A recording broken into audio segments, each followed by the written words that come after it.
G'day. This clip is a little bit different. The previous clips, or most of my clips, I think of a topic and then I work on it for 2 or 3 weeks and put a video together, and it hangs together reasonably coherently, I hope. This one's a little bit different. Sometimes I'm doing things and I think, oh, I better capture that just in case it comes in handy. And this is a collection of knobs that I've made up for the workshop. So, you know, things like this, knurled knobs, all that sort of thing. And I show you a few of those. But it's been taken over probably 6 to 9 months. During that time I've upgraded, I've gone through about 3 cameras, I've done about 5 changes of lighting and probably 3 or 4 changes in audio. So there's going to be a little bit of discontinuity and jumpiness. So sorry about that, but I think the things that I'm making will be of interest to people. Some are very simple, some are a little bit more elaborate, like that one, but surprisingly easy to make. So anyway, please have a look and see how you go with it. Here are 2 really simple knobs. This one's just a piece of knurled shafting with a step in it, and then it's threaded for a grub screw. The grub screw is put in, bit of stud locker, never release Loctite, and let that set and you're away. Now the nice thing about this and the next one I'm going to show you is that you've still got the original hex from the grub screw, and so if ever you need a bit more leverage, you can put a hex key on there and twist it out. The other one is a similar concept, but this one uses a socket head cap screw and a ring. I've put a knurl on the outside there, but that's not necessary. Something just to grab hold of. And the diameter of that is 10mm, so I've drilled that with a W drill bit, which is 9.8. I'm now going to press that in, and once again you can use some Loctite if you want to, but that'll give me another style of knob. There it is after a little bit of work in the device. That's all you need to push them together for these smaller sizes. So you know that gives you a knob, a thumb screw that you can use for adjusting things. One of the things I'm making a knob up for is for a clamp. This one I refer to as a half cotter because it doesn't have the 2 halves, it's only got one in the base there. Made pretty much the same way, only instead of having a through hole you've got a flat bottom hole, and then you've got another hole here for a knob to go, or a thread to go through, and this one just tightens up like that. So see, there we go, it's better. And the reason for that is that just retains the end there, so it doesn't, if you haven't got a rod in there, it doesn't come flying out. I guess the downside is you've only got one side nipping rather than 2, so for light duty it's still okay, but that's just another variation on a cotter clamp. This is another option as far as knobs go. This is a handle off a Jones & Shipman grinder, and strictly speaking that's a nut, I guess. That was made by doming the top slightly and then having another piece here with a bit of a taper and a ball on the end, screw in. Now the trick there, and you may or may not be able to see it, is that I've actually machined a small flat there. If you want to get your knobs when they're constructed like this looking really schmick, if you just tap straight into a round surface you're going to get a couple of threads showing either side, whereas if you put a small flat on there and then put your whatever you want to call that into it, it looks just that little bit better.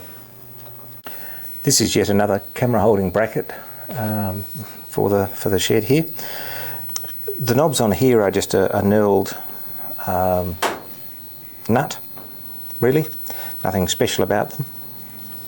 But this one here is worth noting because that's machined out of a solid piece of steel, and if you're concerned that your knobs are going to look too chunky, you can always put a little counter bore like that in them, and it hasn't taken much weight out, but it certainly makes it look a lot lighter. This is a spirit level, and you can see they've done pretty much the same thing here for this knob. Rather than having this big thick chunky looking thing, they've just put a bit of a counter bore in there. It keeps the screw under flush of the top there, but it also makes it just look that little bit lighter and not as chunky.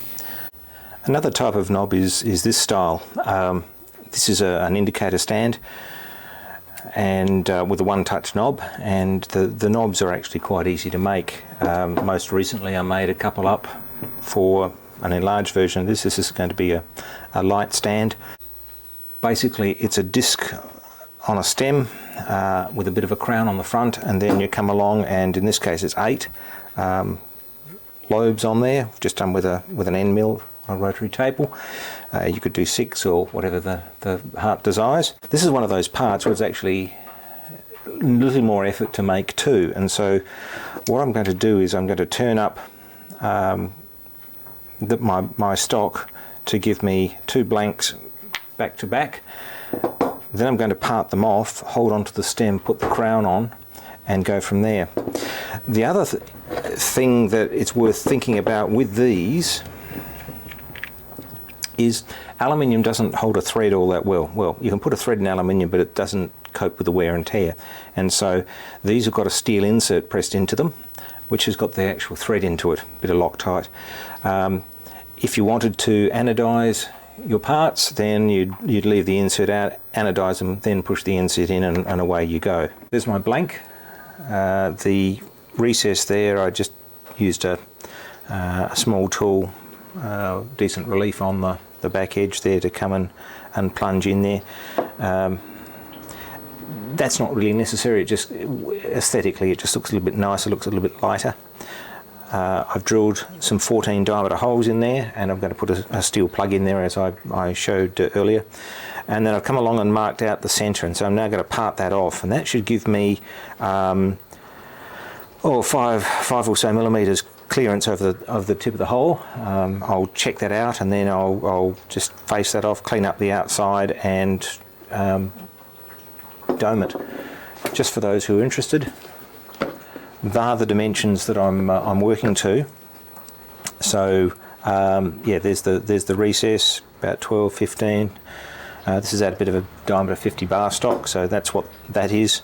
That's very important unless you want to break through. But apart from that, and this is just basically chosen to suit.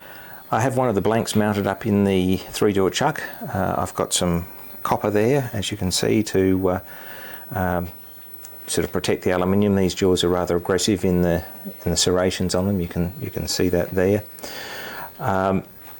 With the odd leg calipers, I marked around the rim of the blank to give myself the amount of dish, which is 5 millimeters, reasonable amount, and you can trim a bit of that off with a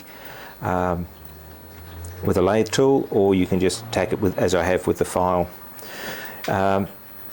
The mark I put on there, I put some blue around there, actually some texture to mark off my 5 millimeters. But I've also got some on the middle here, and the reason for that is when I'm using the file and the lathe, if I get that to disappear, then basically I've gone too far. Okay, so I've got this to shape now. I'm now going to sort of switch to some emery and polish that out, get the scratches out, and then do the next one. If you really wanted to, I guess you could make up a little template to check that, but for me these are just, I just want a bit of a dish of around about 5 millimeters. For those not familiar with filing in a lathe, there is a good way, or a right way and a wrong way to do it. First of all, if you can, get yourself a lathe file. The official title is Flat Long Angle Lathe Bastard. This is made by Nicholson, and it's a single cut file, and it's also got quite a bit of angle to it. Okay, so that helps clear the chips. But when filing, I'm right-handed, so normally I'd file like this, but when filing in a lathe, you don't want your arm over the chuck, so you file left-handed. And you can't just let the file sit there while the lathe rotates, because it'll just clog up. You need to be working it, particularly if you're trying to get a curve, you need to be doing that. Particularly with aluminium, the file can pill up, so you need to have a wire brush or a file comb or something like that you clean out the teeth with. For aluminium it is tempting to use something like some WD-40 on there, but that makes it slippery when you don't particularly want to slip off into the spinning chuck. So they're just a few things about filing in a lathe. If you don't feel confident because there's this massive great chuck there ready to rip your arm off, then you're probably not ready to try filing in the lathe. This is the screwed boss that pushes into the back. I've already done one, pushed that in. I'm not going to anodise these, so I can do that. And I figure that the extra support in there for coming to do the plunge of the scallops is probably better for it. So I'll push that in, help with a little bit of Loctite, and then let that sit overnight, and then come back and put in the scallops. And I've got a couple of knobs.